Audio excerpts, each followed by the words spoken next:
Ya, kita lanjut kembali. Karena tadi kita telah menjelaskan di bagian kedua tadi kita sudah menjelaskan apa yang telah kita baca dari pasal Kejadian pasal 1 sampai pasal 2 ayat 7. Dan kemudian kita melanjutkan untuk materi pembacaan Alkitab kita, kelanjutan dari pembacaan sebelumnya, yaitu Kejadian pasal 2 ayat 8. Sini kita ambil berdasarkan kop-kopnya kita baca. Kemudian sini kita baca dulu pasal 2 ayat 8 sampai dengan ayatnya yang ke-25. Karena di sini satu kop manusia dan Taman Eden. Mari kita simak bersama. Manusia dan Taman Eden. Selanjutnya Tuhan Allah membuat taman di Eden di sebelah timur. Disitulah ditempatkannya manusia yang dibentuknya itu. Lalu Tuhan Allah menumbuhkan berbagai-bagai pohon dari bumi yang menarik dan yang baik untuk dimakan buahnya, dan pohon kehidupan di tengah-tengah taman itu, serta pohon pengetahuan tentang yang baik dan yang jahat. Ada suatu sungai mengalir dari Eden untuk membasahi taman itu, dan dari situ sungai itu terbagi menjadi 4 cabang. Yang pertama namanya Pison, yakni yang mengalir mengelilingi seluruh tanah Hawilah, tempat emas ada. Dan emas dari negeri itu baik. Di sana ada damar, debola, dan batu krisopras. Nama sungai yang kedua ialah Gihon, yakni yang mengalir mengelilingi seluruh tanah Kurs. Nama sungai yang ketiga ialah Tigris, yakni yang mengalir di sebelah timur Asyur. Dan sungai yang keempat ialah Efrat. Tuhan Allah mengambil manusia itu dan menempatkannya dalam Taman Eden untuk mengusahakan dan memelihara taman itu. Lalu Tuhan Allah memberi perintah ini kepada manusia. Semua pohon dalam taman ini boleh kau makan buahnya dengan bebas. Tetapi pohon pengetahuan tentang yang baik dan yang jahat itu, janganlah kau makan buahnya, sebab pada hari engkau memakannya, pastilah engkau mati. Tuhan Allah berfirman, tidak baik kalau manusia itu seorang diri saja. Aku akan menjadikan penolong baginya, yang sepadan dengan dia. Lalu Tuhan Allah membentuk dari tanah segala binatang hutan dan segala burung di udara, dibawanya lah semuanya kepada manusia itu untuk melihat bagaimana ia menamainya, dan seperti nama yang diberikan manusia itu kepada tiap-tiap makhluk yang hidup, demikianlah nanti nama makhluk itu.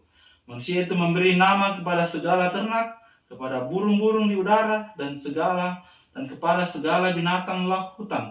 Tetapi baginya sendiri ia tidak menyumpai penolong yang sepadan dengan dia. Lalu Tuhan Allah membuat manusia itu tidur nyenyak. Ketika ia tidur, Tuhan Allah mengambil salah satu rusuk daripadanya, lalu menutup tempat itu dengan daging. Dan dari rusuk yang diambil Tuhan Allah dari manusia itu, dibangunnyalah seorang perempuan. Lalu dibawanya kepada manusia itu. Lalu berkatalah manusia itu, inilah dia, tulang dari tulangku dan daging dari dagingku. Ia akan dinamai perempuan, sebab ia diambil dari laki-laki. Sebab itu seorang laki-laki akan meninggalkan ayahnya dan ibunya dan bersatu dengan istrinya, sehingga keduanya menjadi satu daging. Mereka keduanya telanjang, manusia dan istrinya itu, tetapi mereka tidak merasa malu. Demikianlah pembacaan kita pada materi hari ini. Yang dikatakan berbahagia ialah mereka atau kita yang membaca, mendengarkan, serta melakukan firman Tuhan dalam kehidupan kita sehari-hari. Amin. Baiklah teman-teman, di pembacaan kali ini kita akan langsung boleh dikata merenungkan firman Tuhan, merenungkan pembacaan kita dengan mengaitkan dalam kehidupan kita. Karena firman Tuhan itu tentunya ditujukan kepada kita. Jadi kita harus mengerti apa maksudnya. Apa maksud firman Tuhan tersebut. Di sini kita dapat dari saya pribadi, saya dapat memetik di mana manusia dan diciptakan ditempatkan di Taman Eden. Kemudian manusia itu karena begitu dikasihinya oleh Allah, sehingga Allah menginginkan agar manusia itu mempunyai teman yang sepadan. Artinya manusia itu tidak baik kalau seorang diri, dikatakan tadi bahwa kalau manusia seorang diri itu dilihat oleh Tuhan itu masih kurang baik. Jadi Tuhan menciptakan binatang-binatang, kemudian dibawanya kepada manusia itu, namun manusia itu tidak menjumpai yang sepadan dengan dirinya, maka Tuhan menciptakan perempuan sebagai penolong buat manusia itu. Jadi manusia menjadikan perempuan itu dari tulang rusuk manusia itu sendiri, yakni laki-laki, dan kemudian dihembuskannya nafas kehidupan dan diciptakannya perempuan itu, dan kemudian dibawanya kepada laki-laki atau manusia yang diciptakan Tuhan untuk menjadi penolong baginya. Dan demikianlah kita harus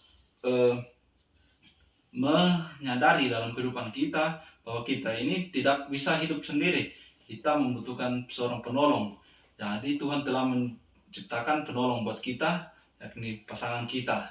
Jadi buat kita yang belum punya pasangan, kita harus mencari pasangan kita. Dan pasangan itu adalah pasangan yang sepadan dengan kita. Dan mungkin demikian untuk saat ini, dan terima kasih.